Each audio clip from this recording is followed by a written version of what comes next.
This is the new place. These are the new people. They're Charr.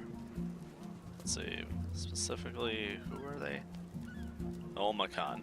That's how you pronounce it. Okay, Olmacan. This is the new mastery obtaining thing. Or what we got from the mastery, the new mastery. Basically, it heals the mount with my own health.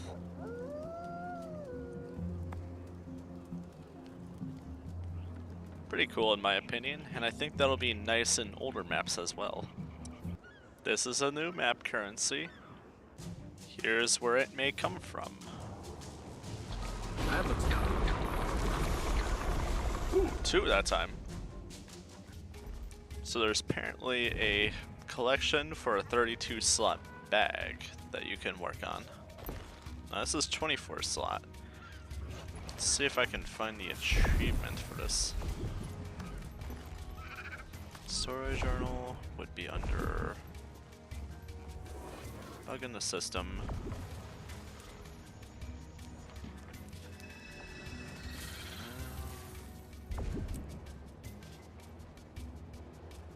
See, this gets the 28 slot, so this is the way I want to be going with this.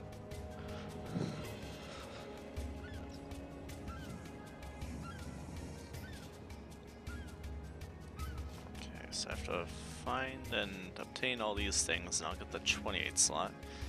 And that'll give me the thing to work on the 32 slot. Okay. But something else worth mentioning is the back item for here. Where art thou? Here thou art. Yeah, it's like a little Inquest cube thing with a circle going around it. I don't know if there's a better version of it, but I'm holding on to my hopes of that. So here's how the map for this looks like. Let's see. This is the upper half over here with the Olmacan and where most of the wildlife is. But interestingly, around all this place, where close to the water, there's a vast variety of wildlife around and about.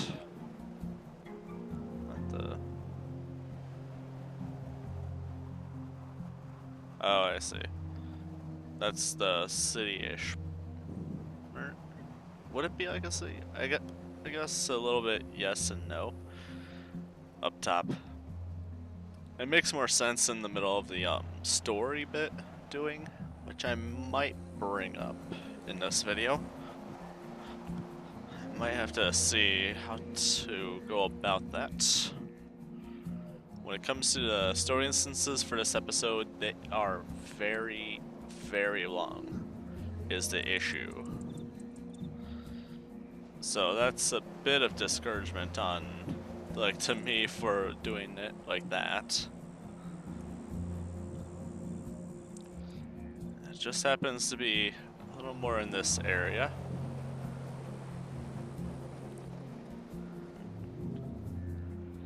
Which builds my confidence and hopes that we are going to fill out a vast amount more of these areas around and about here.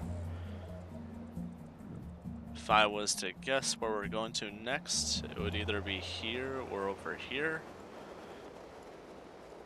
But I guess it's not totally out of the loop that we might go further southward, is what I think I've been hearing from people about maps from Guild Wars 1 or so forth. We'll see about that. Like, I don't know too much about my lore and that, but yeah, we'll see. I'm definitely looking forward to whenever we look towards the unending ocean. If we go to that, assuming we do. I'm really hoping we do, at the very least.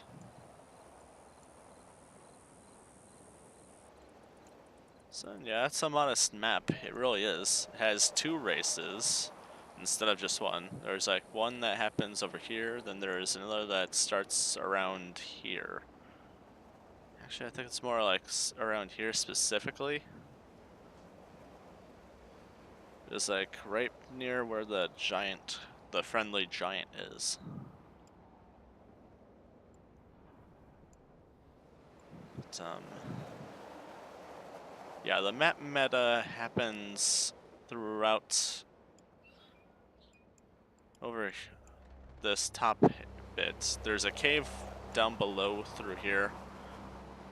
Also enters around there-ish. And that's basically a big old Jin fight. Like, first there's like the elementals that spawn, and basically people just go in and fight them. So this whole big place here, I believe was called Brata Primus. It was, obviously it's a Zero sort of place, but it is like owned by the Inquest.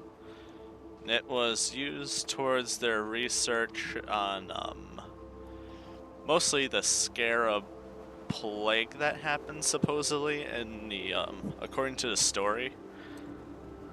There was a big old scarab plague that happened in Alona, like somewhere here. I don't specifically know if it was actually right there or if it was somewhere else. And the ghosts just sort of resorted here with their loot and that, but anyways, they're there, and it apparently happened, and it was the reason why most of them are dead. So yeah, that's roughly what that was about. As far as the story goes in this bit, essentially, Joko came across the Inquest, and they happened upon studying the scarabs and the scarab plague. So he in turn ended up using them after killing a few, learning what they're capable of, that they can make the dispersed, just sort of remote portals about. That's not one, by the way. That's a jackal portal. Connects to this one here. But the Inquest portals would in turn be used for spreading his forces and whatever. Is what seems to be the case. It is confirmed that it is Joko. And the person we seen in the last episode, towards the end, if you don't want spoilers, you can just skip about 5 seconds from now. It says, this is general. So yeah.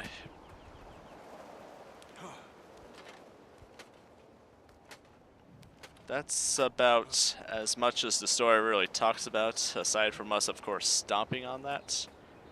As ridiculously as... Okay.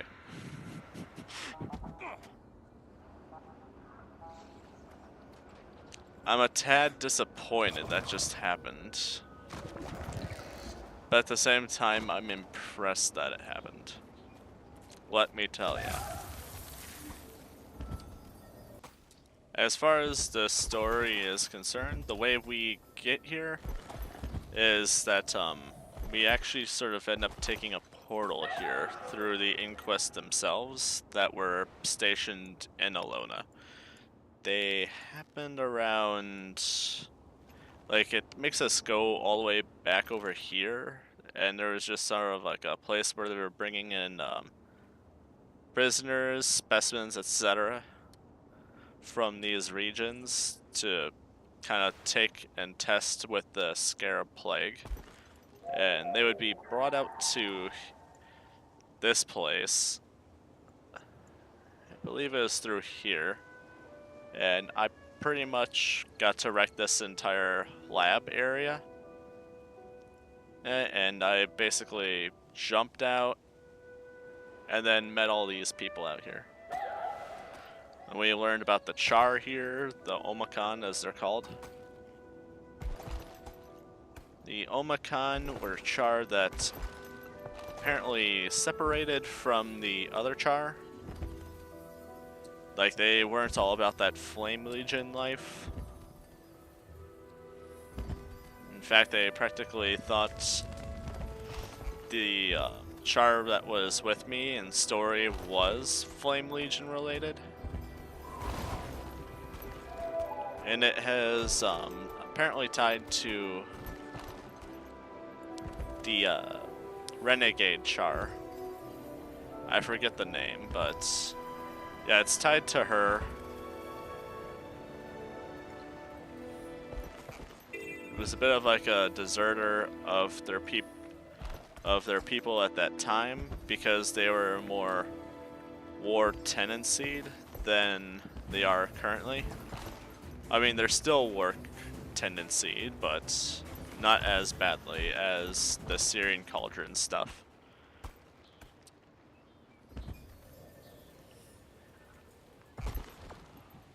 So it's like they separated to be their own people, their own more peaceful people elsewhere, and not to be found by anyone else, is how they located themselves here.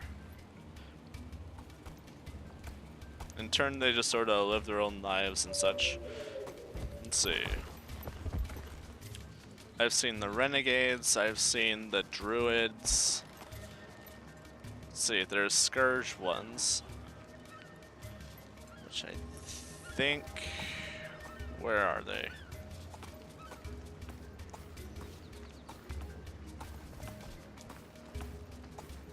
It's not the Fisher. There's a specific example I have for which ones I think are the Scourge ones. It's like Knight something in their name. I don't know if there is any in plain day. But I think the Lifebinder would be... Yeah, the Lifebinder is the Druid. Which you can tell by the pauldrons on their shoulders. The pauldrons on their shoulders is the Druid shoulders for when you complete the mastery chain for it. Like unlocking it and all the skills. So that's one way of actually being able to tell, per se.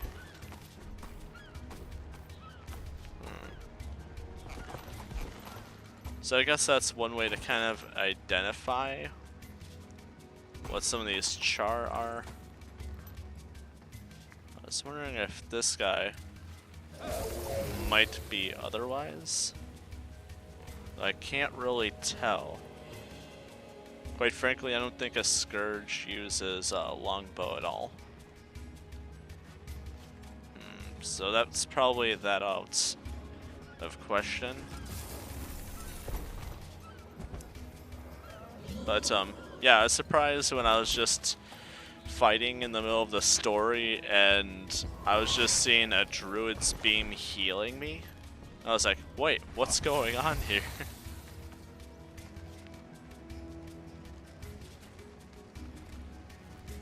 Wind Caller. That's another thing. The Charr here have their little thing where they can summon winds, and it takes like the shape of a Charr. And even their cubs do this. Like it happened in story. I don't know if they actually do it anywhere else, an example. Or at least I haven't noticed. What do you think they're up to in that queue of theirs? Don't know. Those... Culture-wise, an interesting factor about these Charr is that they actually raise families rather than doing their Farrar thing. Like the Charr from the main Charr, one of the main Charrs we've had for the storylines of the game as a character was actually surprised by this. And they were like, if not a Farrar, how do you raise your young and such? And they're like, with families, of course. And they're like, huh. And they like do farming and all that stuff, which is completely different from what they're used to elsewhere. The hunting parties keep coming back empty-handed. I've heard the Outlanders may try to take it down.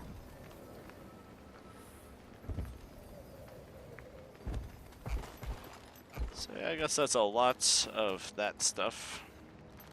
Didn't really think of anything else to really talk about for them without really diving too much into regular story now. So there is new food items from this place. We get coconut milk, and that alone opens up a lot of new possibilities, I find. Let's see, we have the bowl of poultry satay, the plate of beef rendang, and avocado smoothie. All these sound really good. I'm thinking there's probably other things, but I'll have to really mess around with the cook to find that out. Yeah, let's see. Preview. Here's what their sand elemental looks like roughly. Looks pretty cool. Reminds me a bit of the jackals, but that's a little whatever. Leave the animals alone. Not really a problem. They're not pets or toys. Bram is in chains, all as it should be.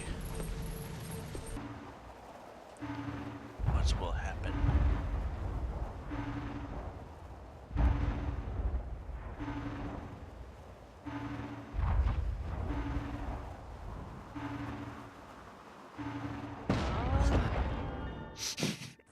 So cool.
Is this what you're seeing right now?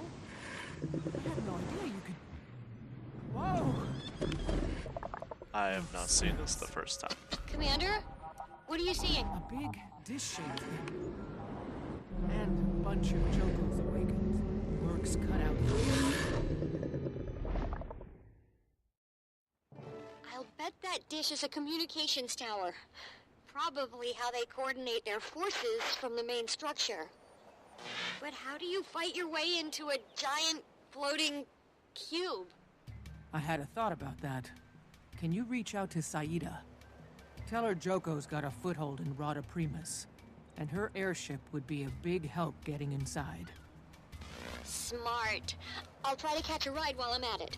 With Blish and Gorik involved, I'd rather be biting my nails close by.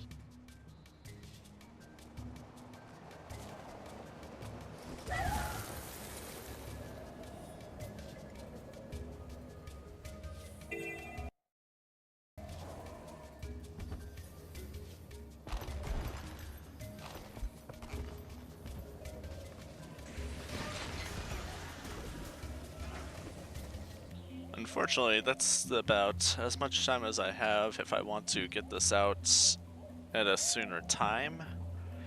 But thank you so much for watching.